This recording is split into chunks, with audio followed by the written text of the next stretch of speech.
Good evening, this is a foreigner in the Philippines. Welcome.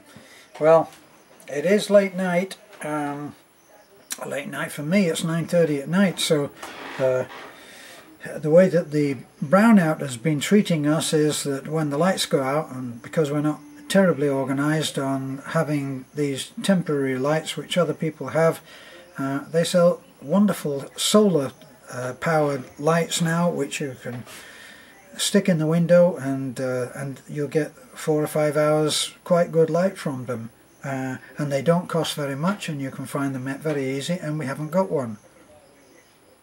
That's us, I'm afraid. For those people who may think that we're terribly organized, we are terribly organized, or should I say terribly disorganized. So anyway, what I was going to talk about has gone completely out of my mind, because there's not a whole lot to stop it. Actually, I've written the title down. Sometimes Beth and I, when Beth sits just down next door, she sits at what was supposed to be our dining room table. I sit at this desk which I made so that two people could sit at this desk, but that doesn't seem to work, and Beth sits down there. Okay, so anyway, she's not sitting down there at all right now. She's watching television, which she does at super low volume, and she watches these absolutely hideous programs which come on and don't interest me at all, so therefore I call them hideous. If they were my favourite program, I wouldn't call them hideous at all. But anyway, she's down there and she does that. That's her relaxation after a busy day. So we did a video about her horrendously busy day. How that lady ever managed to do that much in today, I'll never know. She uploaded, I think, either 10 or 11 videos, which of course I had a little bit of a hand in making. She took mattresses and dropped off freebie mattresses to 3 people. But why am I telling you this? Because you've already seen it in a video, and you're probably looking at me and saying, this man is confused. Why is he telling us something that he already made a video of? Well, my title is My Unbusy Day Cabin Fever Special.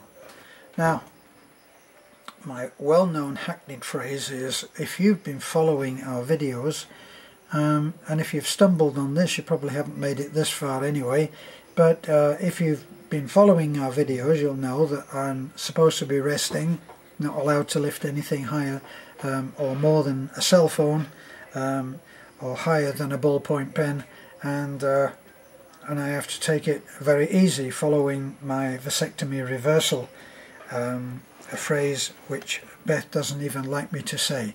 So I'm supposed to be taking things very easy, and I am. What does this mean?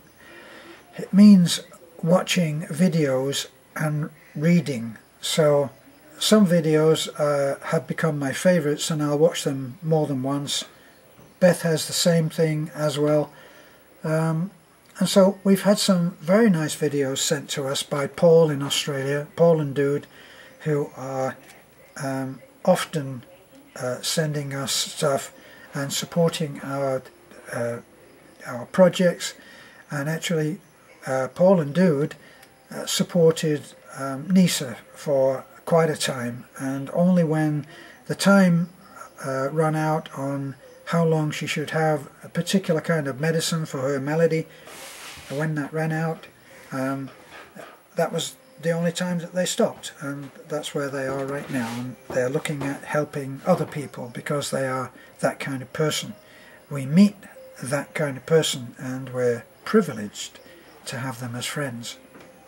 So what do? Well, I read a lot, and I've read some quite difficult books for me, quite difficult books. I'm not one of those people who can take a book and read it and stay awake for long. So what I usually do is I adopt the horizontal position with several pillows under my head, and I read, and then I might nod off, and then I wake up and I start reading again, and somehow I manage to slumber my way through a book, which is how I read the last book. Now the book that's by my bed, I have two books by my bed.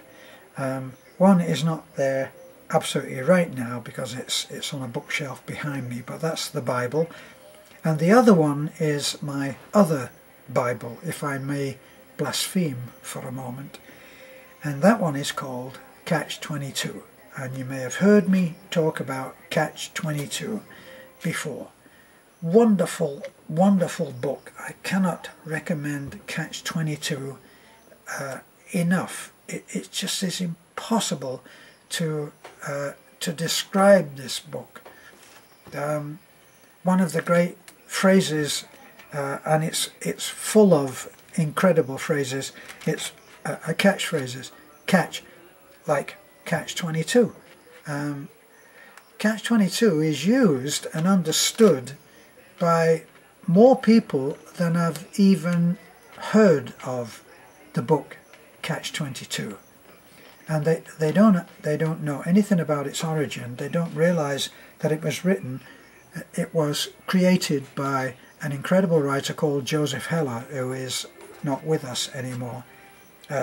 Wonderful, wonderful writer. It was years in the writing, and some of the top reviewers, the top literary minds in the world have said if Joseph Heller had never written another line, his contribution to American literature would be beyond compare.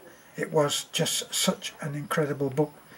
I remember at one point they are describing the mother and father of one of the characters, and they said his mother was a daughter of the revolution and his father was a son of a bitch. It appeals to me, I tell you. So I've been reading books, and then I go out and take a look at the sun, open the door. Now today has been good for the company of children because they don't have, let me explain something about education in the Philippines. They often have what are called there's no teacher days.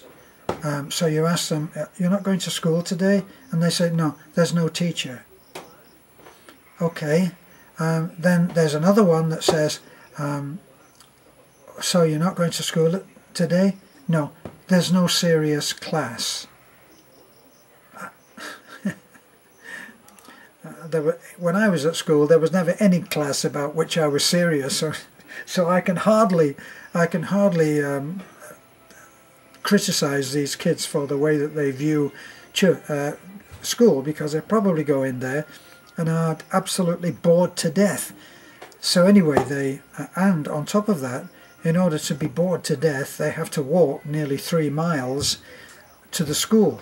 I mean, it's almost 2 miles down to the city road, and then they've got to get from that point where the path intersects with the road, the tarmac road, and then they have to turn left and walk along there. So their wish to attend school can be very, very low or non-existent. So I've had lots of kids come in and they've been helping, and at the end of the day there were lots who were helping to get all of the giveaways that we're doing at the end of this week. That's on Sunday. On Sunday we've managed to arrange, Pastor Timio came up to the house and he came up with his son on 2 motorcycles. One of them was bringing Beth and a load of parcels and the groceries, and the other was bringing Bewley, and she was holding the same. So they arrived up here, saving them from that horrendous walk. When they got here though, it was a whole family affair. Our house was completely crowded, jostling people, all trying to help to separate the gifts that had been sent by Mr. and Mrs. O and Buttercup. These are code names for the people that donate things in their Balikbayan boxes. Incredible, incredible people, and so many incredible gifts, beautiful stuffed toys, and just all kinds of stuff, which is, you must watch the video showing how we give that out, all of that stuff, clothes, stuffed toys, books, just so many things. It boggles the mind, and we're going to give those out on Sunday. So that's me. I'm looking at 10 minutes. It's 10 minutes too long for me to be talking. I always say that, don't I? But I don't have any mercy, even though you've never done me any harm. But Sunday will be quite a giveaway day, and I'm actually going to be allowed to walk down to the road and to the church on tomorrow. That's what I'm expecting tomorrow, and then I might possibly take a tricycle and go up and give away some clothes at the place where a little fish market that's at the side of the road, and we'll be doing a video of that. Fresh fish is delivered to these little tiny stalls that are at the side of the road, and behind them is another barangay, or village, however you want, a little tiny township group of houses, and there'll be a ton of kids. There always are. So whatever we don't give away on Sunday at the church, we'll be going down and we'll be giving more stuff away at that barangay behind the fish market or fish stalls. So that's all from me. Thanks for looking in. This is A Foreigner in the Philippines. You're most welcome to be with me. Bye bye for now.